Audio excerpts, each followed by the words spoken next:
નમસ્તે વિદ્યાર્થી મિત્રો. રસાયણ વિજ્ઞાનના ઓનલાઈન ક્લાસમાં હું આપ સૌનું સ્વાગત કરું છું.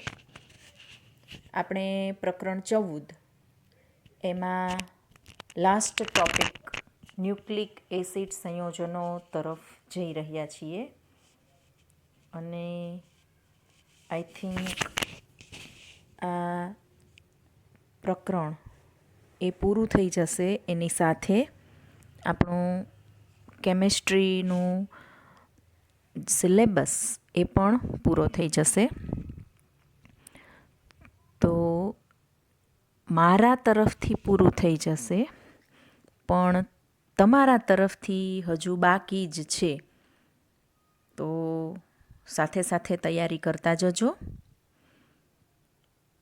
ન્યુક્લિક એસિડ સંયોજનો. તો આ જે ન્યુક્લિક એસિડ સંયોજનો છે એ આપણી આનુવંશિકતા માટે જવાબદાર એવા સંયોજનો છે. હવે આપણને ખ્યાલ છે કે આપણે પેઢી બરાબર એ અન્ય આપણા પૂર્વજો એની સાથે સામ્યતા ધરાવતી હોય. ઘણા એમ કે દાદા જેવા છે, ઘણા એમ કે ભાઈ જેવા, કાકા જેવા, બરાબર, નાના જેવા. તો એ જે લક્ષણો છે એ એક પેઢીથી બીજી પેઢીમાં આવે છે. તો એનું કારણ એ આ ન્યુક્લિક એસિડ સંયોજનો છે અને એના માટે જીવંત કોષનું કેન્દ્ર આ જન્મજાત લક્ષણોના સંચરણ માટે જવાબદાર હોય છે, જેને આનુવંશિકતા હેરિડિટરી કહેવાય છે. આનુવંશિકતા માટે જવાબદાર એ જે કોષ કેન્દ્રમાં જે કણો હોય છે એને રંગસૂત્રો કહેવામાં આવે છે, ક્રોમોઝોમ્સ, જેવો પ્રોટીન અને અન્ય પ્રકારના જૈવિક અણુઓ કે જેને ન્યુક્લિક એસિડ સંયોજનો કહેવાય છે તેના બનેલા હોય છે. આ ન્યુક્લિક એસિડ સંયોજનો મુખ્યત્વે બે પ્રકારના હોય છે, ડીએનએ અને આરએનએ. ડીએનએ એટલે કે ડીઓક્સીરિબોન્યુક્લિક એસિડ, ડીઓક્સીરિબોન્યુક્લિક એસિડ, અને આરએનએ એટલે રિબોન્યુક્લિક એસિડ, બરાબર.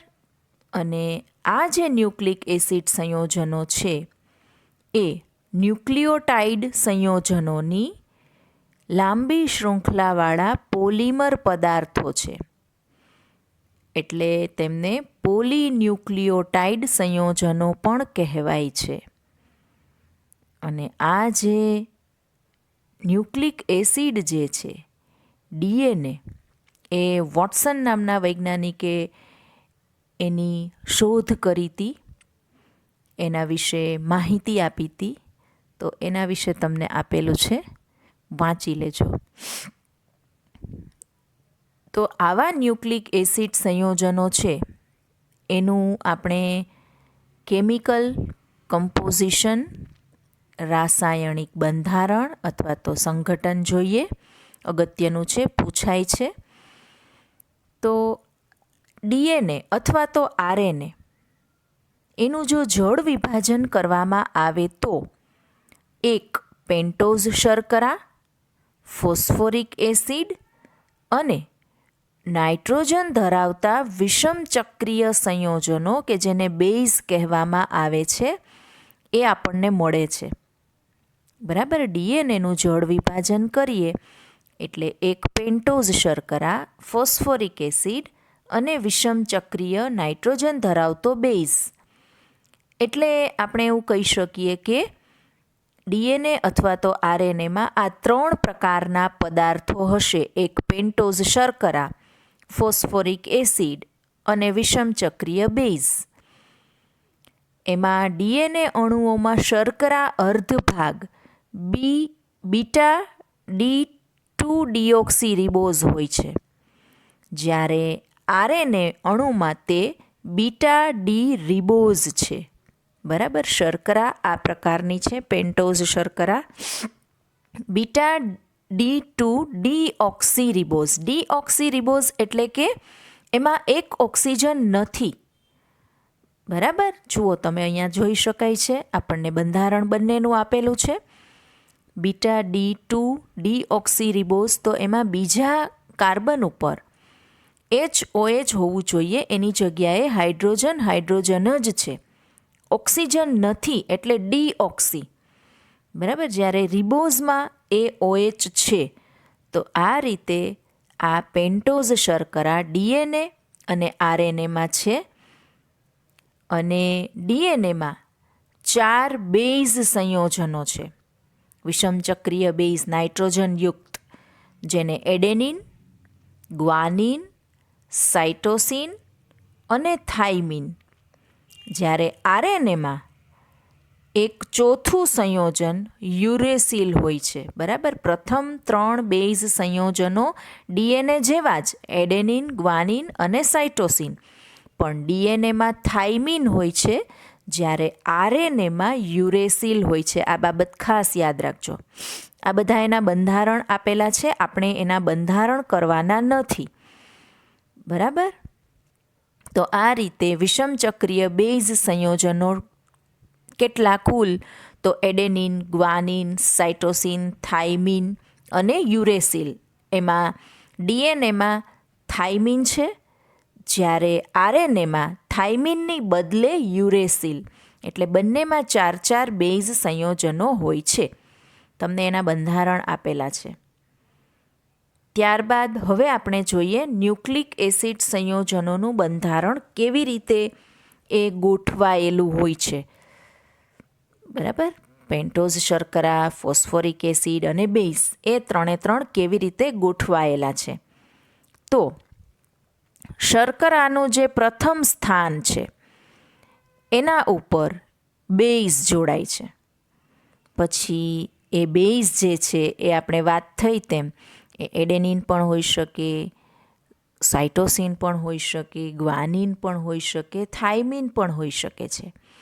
અને શર્કરાના પ્રથમ કાર્બન સાથે એ બેઝનું જ્યારે જોડાણ થાય ત્યારે જે બંધારણ બને છે તેને ન્યુક્લિયોસાઇડ કહે છે. બરાબર, એટલે આપણને પૂછે કોઈ ન્યુક્લિયોસાઇડ એટલે શું? તો પેન્ટોઝ શર્કરા અને એના પ્રથમ સ્થાને બેઝ જોડાયેલો હોય તો તેને ન્યુક્લિયોસાઇડ કહે છે. ન્યુક્લિયોસાઇડમાં બેઝ સંયોજનોથી શર્કરાને અલગ કરવા માટે શર્કરાના કાર્બન પરમાણુઓને 1', 2', 3' એવા ક્રમ આપેલા છે. જ્યારે આ ન્યુક્લિયોસાઇડ શર્કરા અર્ધભાગ સાથે ફોસ્ફોરિક એસિડ 5' સ્થાને જોડાય છે ત્યારે તેને ન્યુક્લિયોટાઇડ મળે છે. એટલે ન્યુક્લિયોસાઇડ એટલે માત્ર શર્કરા અને બેઝ, અને ન્યુક્લિયોટાઇડ એટલે તેમાં ફોસ્ફોરિક એસિડનો અણુ જોડાય છે, PO4 બરાબર જોડાય છે, PO4 3- જોડાય છે, ત્યારે તેને આપણે ન્યુક્લિયોટાઇડ કહીએ છીએ.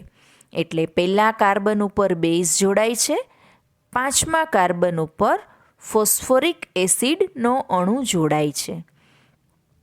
આવા ન્યુક્લિયોટાઇડ સંયોજનો એકબીજા સાથે પેન્ટોઝ શર્કરાના 5' અને 3' કાર્બન પરમાણુઓ વચ્ચે ફોસ્ફોડાયએસ્ટર સાંકળથી જોડાય છે. અહીંયા આપણને આકૃતિ આપેલી છે, જુઓ.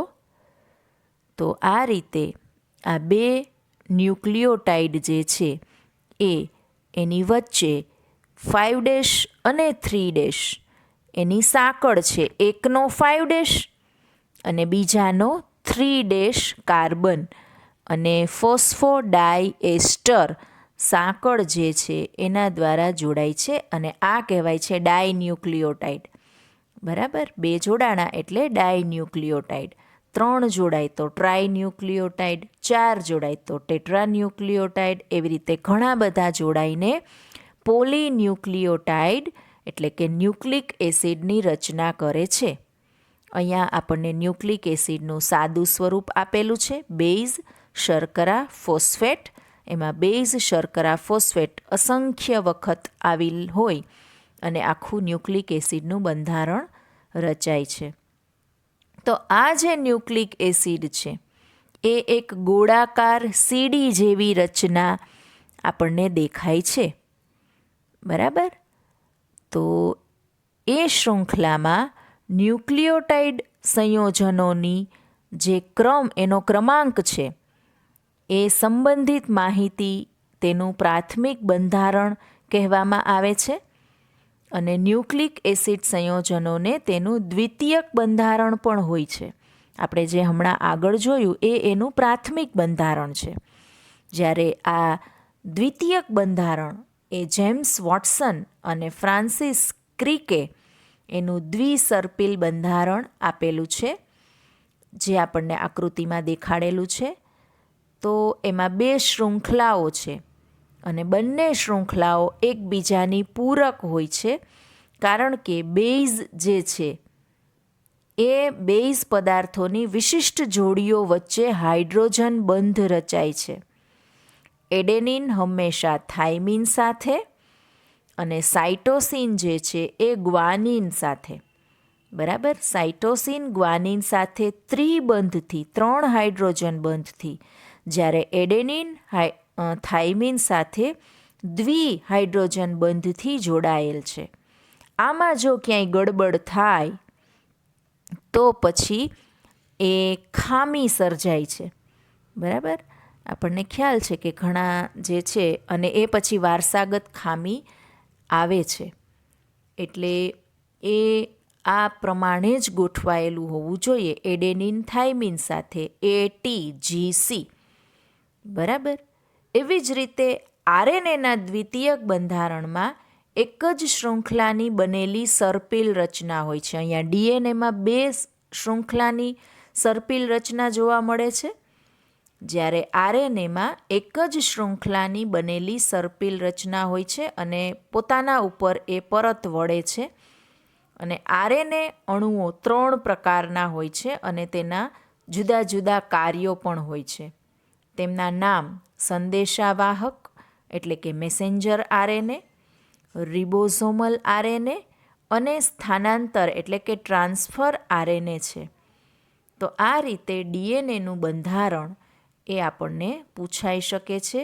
ન્યુક્લિક એસિડનું બંધારણ, જેમાં આપણે ન્યુક્લિયોસાઇડ, ન્યુક્લિયોટાઇડ એના વિશે આપણે બંધારણ સહિત એ લખવાનું હોય છે 3 માર્ક્સમાં જો પૂછાય તો. બરાબર. તો આ રીતે અહીંયા આ જે ડીએનએ છે એ આપણને ખ્યાલ છે કે કેવી રીતે ઉપયોગી છે. બરાબર. જેમ આપણી ફિંગરપ્રિન્ટ છે એવી જ રીતે ડીએનએ ફિંગરપ્રિન્ટ હોય છે.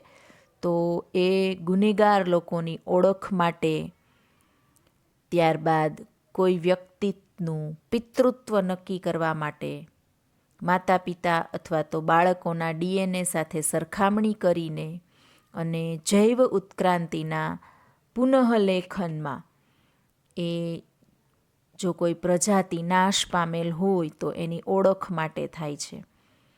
તો આ ન્યુક્લિક એસિડ સંયોજનોના જૈવિક કાર્યો છે કે જે સજીવોની જુદી જુદી જાતિઓની ઓળખને લાખો વર્ષો સુધી જાળવી રાખવા માટે જવાબદાર છે.